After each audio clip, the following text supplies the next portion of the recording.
Hello and welcome to Contact Sport. I'm Paul Kennedy. Today we're looking at Australian rules umpiring, and in a moment I'll be joined by two special guests. With so much focus on the rules and decisions, it's easy to forget there are dedicated professionals who, just like players and coaches, are striving for excellence. Contact Sport was a fly on the wall at umpire training this week. Got the leg speed, might need it in the end. It's a goal. That is a super... Oh, it's not a goal.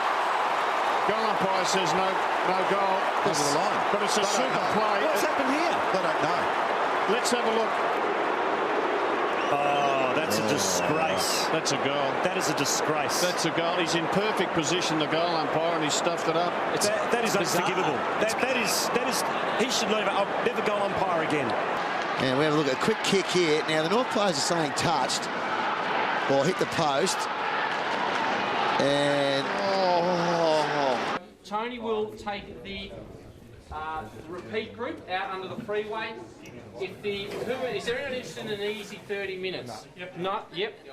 Okay, so Jack will take the easy 30 minutes. You might actually just go out for 15 and turn around and come back the whole way. And then the Latour group can meet in the gymnasium to do the fartlek on the bike. He's actually a horse trainer.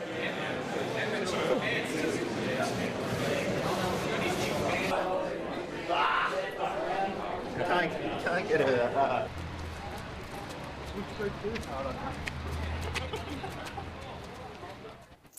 And they were the umpires running off for their Wednesday night session. I'm joined by leading AFL umpires now, boundary umpire Ian Burrows and goal umpire Luke Walker. Thanks for joining us. Thanks for having us. It would be good to get some insight for today's show and just why, first of all, you became umpires. Ian, we'll start with you. What brought you to being a boundary umpire? Well, I played lots of junior footy, obviously, when I was younger. Played through to like the end of juniors, under 16s, and was still pretty keen to stay involved, but I wasn't necessarily that keen to keep playing.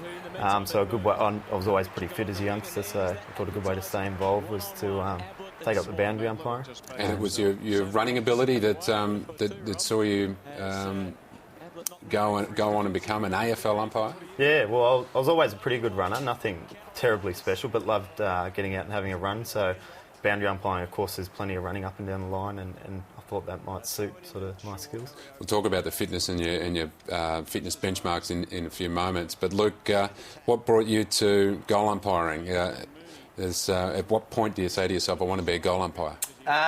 Well, back when I was going to school, one of my mates was actually a boundary umpire at the local association, and he asked me if I wanted to come along, and I thought boundary umpiring probably isn't quite for me. I'm not a great runner.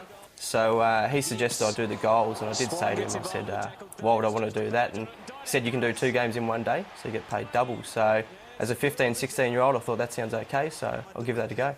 And you stayed with it despite your busy life, because you've got a full-time job, obviously, but you're also a district cricketer. Were there decisions along the way for you to either give it up or stay with it? Yeah, definitely. I mean, it's both take up a lot of time. Lucky enough that obviously the 2 seasons are split apart to some degree, but there are times when I do have to make decisions about whether it's going to be cricket or umpiring, especially towards the end of the cricket season and the start of the footy season. So the AFL try to help me out and encourage me to keep playing cricket, and try to help me out with appointments for the start of the season as much as possible. And Ian, what about the balance for you? Because you're a journalist at the ABC as well, so it's a busy life to be able to fit that in. Yeah. Of course, the players have the luxury these days of being full-time professionals. Yeah, you're right. All of us, all the field boundary and goal umpires in the AFL all have full-time jobs. So yeah, it can be quite difficult balancing all your training plus your commitments on game day, your compulsory training sessions, meeting all the fitness requirements, etc. So, but the AFL is pretty good. Like, they have people at the AFL dedicated to sort of helping work-life balance and things like that. And they'll always, try and accommodate where they can to make sure you've got the right balance. Yeah, no doubt one of those people is Jeff Geishan, and I spoke to him on Wednesday night as part of our visit to the umpires training. Let's hear now from Jeff Geishan about the task of getting so many umpires out to those games during the week. There is a lot of pressure goes with that. I mean, we have 8 rounds a week, or 8 games a week. We're a little bit different to the clubs, obviously. They have one team to look after and maybe a reserves team, but we have 8 teams of umpires that go out every week to perform. And Across Australia, we put out 188 people. That's field umpires, boundary umpires, goal umpires, interchange stewards, timekeepers, ball stewards, all their observers and coaches that we expect a level of performance from. And I guess when you've got 188 people going out there, there's always the opportunity or potential for one or two of those to maybe have an off day, maybe make a few mistakes. And when that happens, obviously the pressure comes on us. You know, you would have seen firsthand tonight the level of sort of professionalism that the coaches go about their business with, the level of professionalism that the fitness staff go about their business with, and you know, then the meetings they have regarding teamwork and how they're going to go about it on the day. So, you know, some people might say it's an overkill, but no, we think the game demands the utmost professional performance from our people, and we try to deliver on that every week. And yes, we're going to make mistakes. I think there's a perception out there of 100% accuracy 100% of the time, but I can tell you, you know, after 10 or 11 years in this role, that's never going to happen. It hasn't happened before, and it probably won't ever happen in the future. So we've got to understand mistakes will be made. We've just got to try and make sure we minimise those and be as consistent as we possibly can be. And if we do make mistakes, we need to articulate that and put that out there, because we don't want people thinking that we've changed interpretation or changed the way we do things. Jeff Geeshan there, and much has been made of those mistakes from last week. But I want to talk about fitness now and just how far umpiring's come. Luke, we'll look at some vision from the 1970s now just to show us what a traditional goal umpire looks like. But you've got a lot of fitness requirements these days. Can you tell us a little bit about your training? Yeah, definitely. Pre-season, we've got to pass a 5-kilometre benchmark time, which is approximately 24 minutes. Throughout the season, our training's more aimed at speed and agility. Yep. We get obviously a lot of quick snaps out of packs, and we require some short, sharp movements. So sort of trigger running from a standing start is the sort of things that we practice throughout the season. And you have benchmarks as far as body fat goes. Yeah, we have skid fold testing, happens 5 or 6 times a year, so we've got to be under a certain requirement. Do you think that's an image thing or is that a performance thing? I think it's both. I think the AFL is obviously conscious of the image of having fit people out there officiating the games. And obviously, from a fitness point of view, it keeps you in check throughout the season. Yeah, and Ian, of course, you do professional running as well. Boundary umpires are some of the best runners going around. What's your training consist of? Yeah, well, there's a big variation in the guys, but we're mostly pretty good runners. There's some guys who are more focused on the short, sharp, sort of really top level sprinters, and other guys who, you know, are doing 10Ks around 30 minutes, which is sort of bordering on national level. So yeah, running in a game, of course, we're doing 15Ks and up per game. Yeah. So yeah, it's pretty high fitness demands, and we're training most days cardio and speed work. All right. Well, let's look at the other pressures that you have and the mistakes. We've touched on it briefly, but there was a lot of criticism last week of some of the goal umpiring decisions, and I asked Jeff Geeshan on Wednesday night just what he thought about the immediate criticism that is given to umpires, and this is what he said. We always say that if we've made mistakes and if they're blatant and there's a level of performance there that's not acceptable, we're more than comfortable with any level of criticism that comes our way. I guess the umpires, and I've been close to them now for a long time, where we do get frustrated is when they actually get it right, and some commentators still infer that they got it wrong or infer that, you know, it's not right. That is really frustrating. On the vast majority of occasions, our guys get it right, and it does become frustrating when people continually look for the fault, look for the wrong in what they do when they do so many good things in a game. The Laws Committee meet several times a year, and Andrew McKay has been around the club and got a lot of ideas and consulted heavily there. So a lot of this information we've been privy to and sort of realised the stuff is in the pipeline.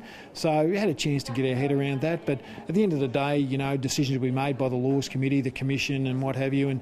And at the end of the day, we will do what we're asked to do. It's quite simple. Would it be easier for the goalies, though, do you think?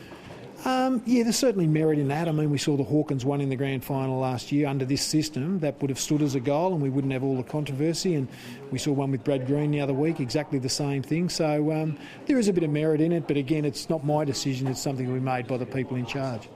And there was a big video review session that was held during the week, as it is every week, to talk about some incidents. Let's look very quickly at an incident before we have a look at the review. Missed it. Mundy off a step. Got the handball from Noseby.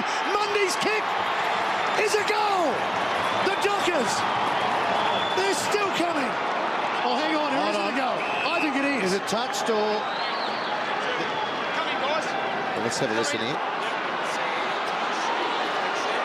He didn't see any touch, he just said. So are you 100% sure that it's a goal? If you're 100% sure it's a goal, then it's all clear a goal. There it is. It's a goal to Mundy. It's 100% sure.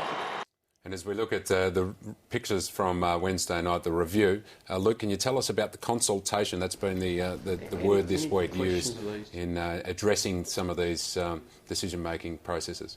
Yeah, obviously the consultation process is used if there's some degree of doubt as to what the correct decision might be.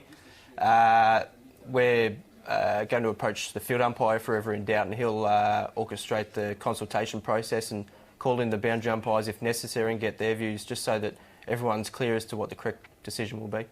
And Ian, we're looking at these meetings now. Obviously, they happen a lot, and is that a big part of your job? Yeah, absolutely. As you can see there, we've got a lecture theatre there at training, and every week we'll be in there at least once or twice a week watching decisions, discussing, issues from the weekend, and there's a lot of ongoing education all the time. Is there camaraderie, Luke, when somebody is in the spotlight? Do you spend that time sort of going over and trying to help each other? Yeah, definitely. There's also obviously a lot of behind the scenes chatting going on. Everyone in the group is really close together, really good mates. So when someone is under the pump, we obviously will support them, and at some point, no doubt, it'll be our time. So everyone rallies around and encourages and keeps supporting that person. There is competition at this time of year, though, isn't there? You guys will be trying to get on the grand final day. Ian, I know you've done a grand final before. You excited about maybe getting another one? Yeah, well, 3 rounds still to go, obviously, and